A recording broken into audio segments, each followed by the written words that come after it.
आपके नजरिए से सबसे जरूरी है शिक्षा, पलायन और पूंजी। लेकिन इसके साथ साथ जब सब साथी हम लोग बैठे तो ये तय हुआ कि नहीं, इसके अलावा जो दलित समाज के अपनी चिंता है उनके लिए जनसुराज क्या करेगा, वो पर्चा भी आपको अभी 10 दिन में मिलेगा जब आप संवाद चालू करेंगे। तो जो पहला वादा किया जा रहा है, मैंने जो आपको आंकड़ा बताया कि सिर्फ 3% दलित समाज के बच्चे 12वीं पास कर रहे हैं, तो ये तय किया गया कि 10वां पास जो भी करेगा, जो भी दलित समाज का बच्चा 10th पास कर जाए, 50% अगर उसको मार्क्स आया है 50 या ज्यादा, उसको कम से कम 2000 रुपया महीना का स्कॉलरशिप मिले ताकि वो आगे का पढ़ाई जब तक चाहे वो कर सके।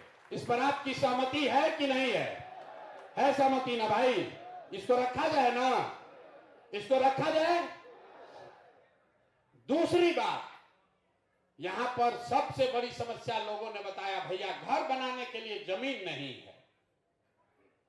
आपको मालूम है यहां कानून है, कानून यह है कि जो गरमजरुआ जमीन है उससे कम 3 डिसमिल जमीन दलित परिवारों को जरूर मिलना चाहिए।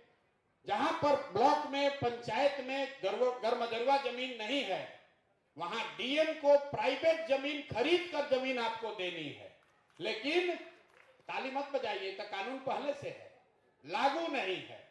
तो जनसुराज में हम लोग ये वादा कर रहे हैं और आप ये मैसेज लेकर जाइएगा कि अगले 3 वर्ष में जब जनसुराज की ये व्यवस्था बनेगी तो 100% जितने 50 लाख दलित परिवार हैं भूमिहीन, जो जमीन के बगैर इंदिरा आवास योजना का लाभ भी नहीं उठा पा रहे हैं, उनको 3 डिसमिल जमीन अभियान चलाकर, चाहे सरकार को खरीद के देना पड़े, हर परिवार को 3 डिसमिल जमीन जरूर दे दिया जाएगा। ये दूसरा बात होना चाहिए कि आप सहमत हैं कि कोई चेंज होना चाहिए।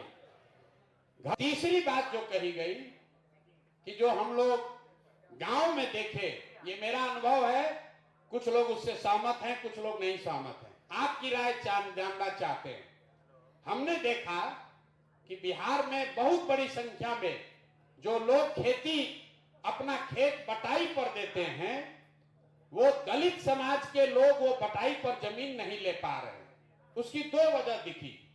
एक तो दलित समाज के पास, कई साथियों के पास पैसा ही नहीं है कि खेत बटाई पर भी ले सके, और दूसरा ये दिखा कि कई जगहों पर लोग दलित समाज के साथियों को इसलिए जमीन नहीं देते हैं कि डरता है कि अगर दलित समाज के लोगों को जमीन पट्टा पर देंगे, बटाई पर देंगे तो कब्जा कर लेगा।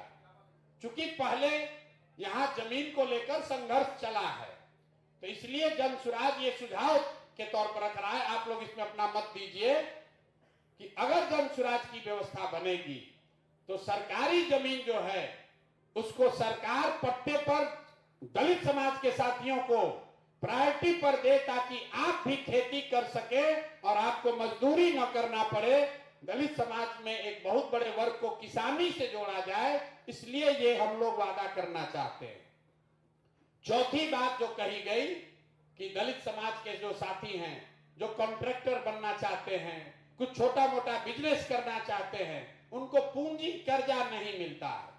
तो एक विशेष अभियान चलाकर दलित समाज के युवाओं को ट्रेनिंग, प्रशिक्षण और उनको ऋण की व्यवस्था सरकारी गारंटी पर किया जाए, ताकि आपको बैंक में जमीन न रखना पड़े। आपके पास है ही नहीं तो आप गारंटी दे नहीं पाते, आपको लोन मिलता नहीं है, तो सरकार अपने गारंटी पर दलित समाज के प्रशिक्षित युवाओं को लोन मुहैया कराए। ये चौथी बात कहना चाहते हैं।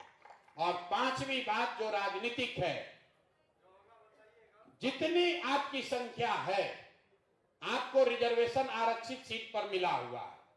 जनसुराज ये कह रहा है कि नहीं, जिन सीटों पर दलित समाज की संख्या है, वहां काबिल लोग हैं, वो सीट भले आरक्षित नहीं है, लेकिन अगर काबिल कोई दलित समाज का व्यक्ति है तो उसको भी चुनाव लड़ाया जाए, चाहे वो मुखिया की बात हो या विधायक की बात हो।